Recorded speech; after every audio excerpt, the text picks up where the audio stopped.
Hi guys, welcome to my YouTube channel Megha vlogs. ಇವತ್ತು ನಾನು ನಿಮಗೆ ಮಾವಿನ ಹಣ್ಣಿನ ಶೀಕರಣೆ ಮಾಡೋದು ಹೇಗೆ ಅಂತ ತೋರಿಸ್ತಿದ್ದೀನಿ. ಇದನ್ನು ಮಾಡೋದು ತುಂಬ ಸಿಂಪಲ್ ಆ್ಯಂಡ್ ಏನು ಇಂಗ್ರೀಡಿಯೆಂಟ್ಸ್ನ ಬಳಸ್ಕೊಳ್ಬೇಕಾಗೇ ಇಲ್ಲ. ಮನೇಲಿರುವಂಥ ಇಂಗ್ರೀಡಿಯೆಂಟ್ಸ್ನ ಹಾಕಿ ಮಾಡ್ಕೊಳ್ಳೋದು. ಮಾವಿನ ಹಣ್ಣಿದ್ರೆ ಸಾಕು. ಬನ್ನಿ ಹೇಗೆ ಮಾಡೋದು ಅಂತ ನೋಡೋಣ. ಇಲ್ಲಿ ರಸಪುರಿ ಮಾವಿನ ಹಣ್ಣು ತಗೊಂಡಿದ್ದೀನಿ. ಇದನ್ನು ನೀಟಾಗಿ ಸಿಪ್ಪೆ ತೆಗೆದು ನೀಟಾಗಿ ಸಿಪ್ಪೆ ತಗೊಳ್ಳಿ. ಹಿಂಗೇನೆ ತಗೊಳ್ಳಿ. ಅವನೇನು ಫಸ್ಟ್ನ ತೊಳ್ಕೊಂಡಿದ್ದಾದ್ಮೇಲೆ ಸಿಪ್ಪೆನ ಇಲ್ಲಿಗೆ ಹಾಕ್ಕೊಳ್ಳಿ. ನೀಟಾಗಿ ತಗೊಳ್ಳಿ. ಸ್ವಲ್ಪ ಉಪ್ಪು ಹಾಕ್ಬಿಟ್ಟು ತೊಳ್ಕೊಳ್ಳಿ ಮೇಲ್ಗಡೆ. ಈ ಥರ ಸಿಪ್ಪೆ ತೆಗೆದು ಇಟ್ಕೊಳ್ಳಿ. ನೀವು ಬಾದಾಮ್ ಮಾವಿನ ಹಣ್ಣು ಕೂಡ ತೊಗೋಬೋದು.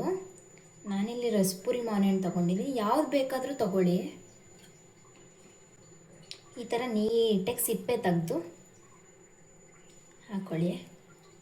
ಇವಾಗ ಸಿಪ್ಪೆ ತೆಗ್ದಾಗಿದೆ. ಇವಾಗ ಸಿಪ್ಪೆ ಅಲ್ಲೇ ಇರಲಿ, ಮಾವಿನ ಹಣ್ಣು ಮಾತ್ರ ಈ ಕಡೆ ಹಾಕ್ಕೊಳ್ಳಿ. ಈ ಥರ ಹಾಕ್ಕೊಂಡು ಮಾವಿನ ಹಣ್ಣಿನ ಸಿಪ್ಪೆ ಅಲ್ಲೇ ಇರಲಿ. ಈಗ ಮಾವಿನ ಹಣ್ಣನ್ನು ಬರೀ ಹಣ್ಣು ಮಾತ್ರ ಹಿಂಗೆ ನೋಡ್ಕೊಂಡು ಕಟ್ ಮಾಡ್ಕೊಳ್ಳಿ. ಹುಳ ಗಿಳ ಇದ್ದಾವೆ. ಈ ಥರ ಹಣ್ಣನ್ನ ಕಟ್ ಮಾಡ್ಕೊಳ್ಳಿ. ಹಣ್ಣನ್ನು ಮಾತ್ರ ಕಟ್ ಮಾಡ್ಕೊಳ್ಳಿ. ತಿರ್ಗಾ ಈ ಥರ ಇರೋ ವಾಟೆನ ಅದಕ್ಕೇ ಹಾಕ್ಕೊಳ್ಳಿ. ನಾನು ಸಿಪ್ಪೆ ಹಾಕಿದ್ನಲ್ಲ ಬೌಲು, ಅದಕ್ಕೇ ಸೇರಿಸ್ಕೊಳ್ಳಿ. ಹಣ್ಣನ್ನು ಮಾತ್ರ ನೀಟಾಗಿ ಕಟ್ ಮಾಡ್ಕೊಳ್ಳಿ. ಈ ಥರ ಬಾದಾಮ್ ಹಣ್ಣಲ್ಲಿ ಮಾಡಿದ್ರು ಇನ್ನೂ ತುಂಬ ಚೆನ್ನಾಗಾಗುತ್ತೆ. ನಾನಿಲ್ಲಿ ರಸಪುರಿ ಹಣ್ಣಲ್ಲಿ ಮಾಡ್ತಾಯಿದ್ದೇನೆ. ಈ ಥರ ಹಣ್ಣನ್ನು ಮಾತ್ರ ಕಟ್ ಮಾಡ್ಕೊಳ್ಳಿ. ಹಣ್ಣಾಗಿರೋದು ತೊಗೊಳ್ಳಿ ಹಣ್ಣನ್ನು, ಆವಾಗ ತುಂಬ ಚೆನ್ನಾಗಿರುತ್ತೆ. ಇವಾಗ ಮಾವಿನ ಹಣ್ಣಿನ ಸೀಸನ್ ಇರೋದ್ರಿಂದ ಮಾವಿನ ಹಣ್ಣಲ್ಲಿ ತುಂಬ ವೆರೈಟೀಸ್ ಮಾಡ್ಕೋಬೋದು ಅಡುಗೆನ. ನಿಜವಾಗ್ಲೂ ನೋಡ್ತಿದ್ರೇ ತಿನ್ನಬೇಕು ಅನಿಸುತ್ತೆ. ಎಲ್ಲರೂ ಈಚೆ ಕಡೆ ಹೋದಾಗ ಮಾವಿನ ಹಣ್ಣು ಏನಾದ್ರು ಹಾಕಿದರೆ ಅದನ್ನ ನೋಡಿದ್ರೇ ಅಯ್ಯೋ ತಗೋಬೇಕಲ್ವಾ ಅನಿಸುತ್ತೆ. ನೋಡಿದ್ರೆ ಅಯ್ಯೋ ಏನಾರು ಒಂದು ರೆಸಿಪಿ ಮಾಡ್ಬೋದಲ್ವಾ ಅನಿಸ್ತಾ ಇರುತ್ತೆ. ಇವಾಗ ವಾಟೆನೆಲ್ಲ ಇದಕ್ಕೆ ಹಾಕೋತೀನಿ. ಈ ಹಣ್ಣು ಮಾಡ್ಕೊಳ್ಳಿ. ಇವಾಗ ಮಾವಿನ ಹಣ್ಣದು ಪಲ್ಪ್ ಇರುತ್ತೆ ನೋಡಿ, ಅದನ್ನು ಗ್ರೈಂಡ್ ಮಾಡ್ಕೊಳ್ಳಿ. ಗ್ರೈಂಡ್ ಮಾಡಿಕೊಂಡ್ರೆ ಸಾಫ್ಟಾಗಿ ಚೆನ್ನಾಗಿರುತ್ತೆ. ಇವಾಗ ಹಣ್ಣನ್ನು ಗ್ರೈಂಡ್ ಮಾಡ್ಕೊಳ್ಳಿ. ಇವಾಗ ಗ್ರೈಂಡ್ ಮಾಡಿದಾಯಿತು. ಇದನ್ನು ಸೈಡ್ಗೆ ಈ ಥರ ಇಟ್ಬಿಟ್ಟು ಇವಾಗ ಇದಕ್ಕೆ ಸ್ವಲ್ಪ ನೀರು ಹಾಕ್ಕೊಂಡು ನೋಡಿ ವಾಟರ್ನೆಲ್ಲ ಹಿಂಗೆ ಮಾಡ್ಕೊಳ್ಳಿ ಕೈಯಲ್ಲಿ. ಹೇಳ್ಬೇಕಂದ್ರೆ ಇದನ್ನ ಕೈಯಲ್ಲೇ ಮಾಡ್ಕೋಬೇಕು, ಗ್ರೈಂಡ್ ಮಾಡ್ಕೋಬಾರ್ದು, ಆವಾಗಲೇ ಟೇಸ್ಟಾಗಿರುತ್ತೆ. ಈ ಥರ ನೀಟಾಗಿ ಮಾಡಿಕೊಂಡು ಸೈಡ್ಗೆ ಈ ಥರ ಇಟ್ಕೊಳ್ಳಿ. ಕೈಯಲ್ಲೇ ಮಾಡಿಕೊಂಡ್ರೆ ತುಂಬ ಚೆನ್ನಾಗಿರ್ತದೆ. ಎಲ್ಲರೂ ಕೈಯಲ್ಲೇ ಮಾಡ್ತಾರೆ. ನಾನು ಸ್ವಲ್ಪ ಮಾವಿನ ಹಣ್ಣು ಗ್ರೈಂಡ್ ಆಗಲಿ, ಇದು ಕೈಯಲ್ಲಿ ಮಾಡ್ಕೋತೀವಲ್ಲ, ಅದಕ್ಕೆ ಸ್ವಲ್ಪ ಗ್ರೈಂಡ್ ಆಗಲಿ ಅಂದ್ಬಿಟ್ಟು ಈ ಥರ ಪಲ್ಪ್ನೆಲ್ಲ ನೀಟಾಗಿ ನೀರಿನಲ್ಲಿ ಹಿಂಗೆ ಸ್ವಲ್ಪ ಕೈಯಲ್ಲಿ ಇದು ಮಾಡ್ಕೊಳ್ಳಿ. ಸಿಪ್ಪೆನ ಫಸ್ಟು ಚೆನ್ನಾಗಿ ತೊಳಿರಿ ಮಾವಿನ ಹಣ್ಣ, ಆಮೇಲೆ ಹಾಕಿ ನೀರಿಗೆ. ಮೆಡಿಸನ್ಸ್ ಹಾಕಿರ್ತಾರೆ.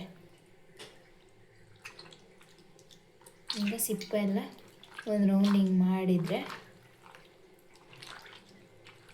ಹಣ್ಣಿರುತ್ತಲ್ಲ ಅದೆಲ್ಲ ಬಂದ್ಬಿಡುತ್ತೆ.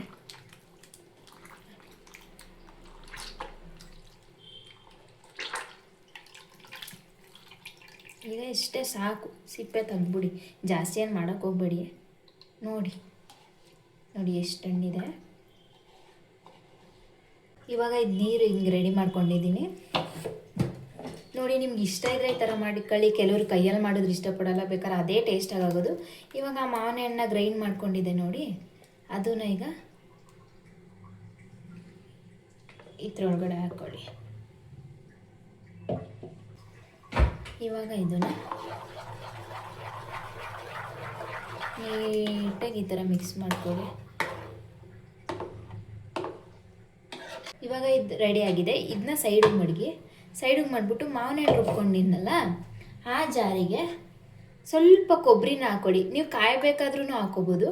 ಸ್ವಲ್ಪ ಕೊಬ್ಬರಿನ ಹಾಕಿ ಸ್ವಲ್ಪ ಹಾಲನ್ನ ಹಾಕ್ಕೊಳ್ಳಿ.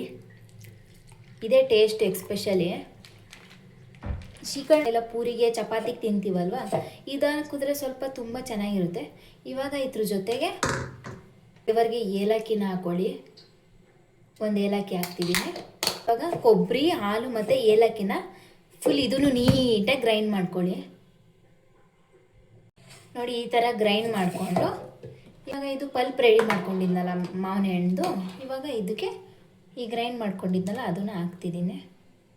ಜಾರ್ಗೆನ ಸ್ವಲ್ಪ ಅದನ್ನು ಜಾಸ್ತಿ ಬರಲ್ಲ, ಅದು ಅಂಟ್ಕೊಬಿಡುತ್ತೆ. ಆವಾಗ ಸ್ವಲ್ಪ ನೀರು ಹಾಕ್ಕೊಂಡು ಮಿಕ್ಸ್ ಮಾಡಿ ಇದಕ್ಕೆ ಹಾಕಿ ಇವಾಗ ಒಂದು ಸರ್ತಿ ಮಿಕ್ಸ್ ಮಾಡಿ. ನಿಮ್ಗೇನಾದ್ರೂ ಸಕ್ಕರೆ ಬೇಕಿದ್ರೆ ಸಕ್ಕರೆ ಹಾಕೋಬೋದು, ಇಲ್ಲ ಬೆಲ್ಲದ ಪುಡಿ ಇದ್ದರೆ ಬೆಲ್ಲದ ಪುಡಿ ಹಾಕೋದು, ಇಲ್ಲ ಬೆಲ್ಲನ ಕೆಚ್ಚಿ ಕೂಡ ಹಾಕೋಬೋದು.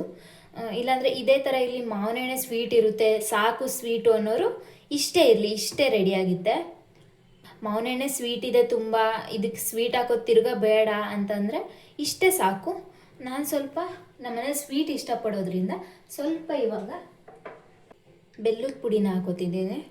ನಮ್ಮನೇಲಿ ಸ್ವೀಟ್ ಅಂದರೆ ತುಂಬ ಇಷ್ಟಪಡ್ತಾರೆ, ಅದಕ್ಕೆ ಒಂದು 2-3 ಸ್ಪೂನಷ್ಟು ಬೆಲ್ಲದ ಪುಡಿ ಹಾಕೋತೀನಿ. ಸ್ವಲ್ಪನೇ ಸಾಕು, ಸ್ವೀಟ್ ಇರುತ್ತೆ, ಮಾವಿನ ಹಣ್ಣು ಅಲ್ವಾ.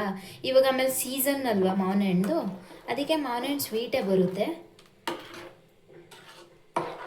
ಇವಾಗ ಬೆಲ್ಲದ ಪುಡಿ ಹಾಕಿ ಮಿಕ್ಸ್ ಮಾಡಿದ್ರೆ ಸ್ವೀಟ್ ನೋಡಿ, ಮಾವಿನ ಹಣ್ಣು ಸ್ವೀಟ್ ಇರುತ್ತೆ, ಏನು ಬೇಡ. ನೋಡಿ ಎಷ್ಟು ಚೆನ್ನಾಗಿ ಕಾಣಿಸ್ತಿದೆ. ಇವಾಗ ಮಾವಿನ ಹಣ್ಣಿನ ಶ್ರೀಕರಣೆ ರೆಡಿ ಆಯಿತು ನೋಡಿ. ಇದನ್ನ ಪೂರಿ ಚಪಾತಿ ಜೊತೆನಾದರೂ ತಿನ್ಬೋದು, ಇಲ್ಲ ಹಾಗೆ ಕೂಡ ತಿನ್ಬೋದು, ತುಂಬ ಚೆನ್ನಾಗಿರುತ್ತೆ. ಬಟ್ ಪೂರಿ ಜೊತೆ ಬೆಸ್ಟ್ ಕಾಂಬಿನೇಷನ್ ಈ ಸೀಸನಲ್ಲಿ ಇದು. ನಿಜವಾಗ್ಲೂ ಮಾವಿನ ಹಣ್ಣು ನೋಡ್ತಿದ್ರೆ ಅಯ್ಯೋ ಪೂರಿ ಜೊತೆ ತಿನ್ನಬೇಕಿತ್ತು ಅನ್ನಿಸ್ತಾ ಇರುತ್ತೆ, ಮಾವಿನ ಹಣ್ಣು ಈಚೆ ಕಡೆ ಏನಾದರೂ ನೋಡಿದ್ರೆ. ಬಟ್ ಮ್ಯಾಂಗೋ ಸೀಸನಲ್ಲಿ ಈ ರೆಸಿಪಿನ ಮಾಡೋದನ್ನ ಮಾತ್ರ ಮರಿಬೇಡಿ. ನಿಮಗೆಲ್ಲ ಈ ವಿಡಿಯೋ ಇಷ್ಟ ಆದಲ್ಲಿ ಲೈಕ್ ಮಾಡಿ, ಶೇರ್ ಮಾಡಿ, ಕಮೆಂಟ್ ಮಾಡಿ, ಸಬ್ಸ್ಕ್ರೈಬ್ ಮಾಡ್ಕೊಳ್ಳೋದನ್ನ ಮರಿಬೇಡಿ. Thank you.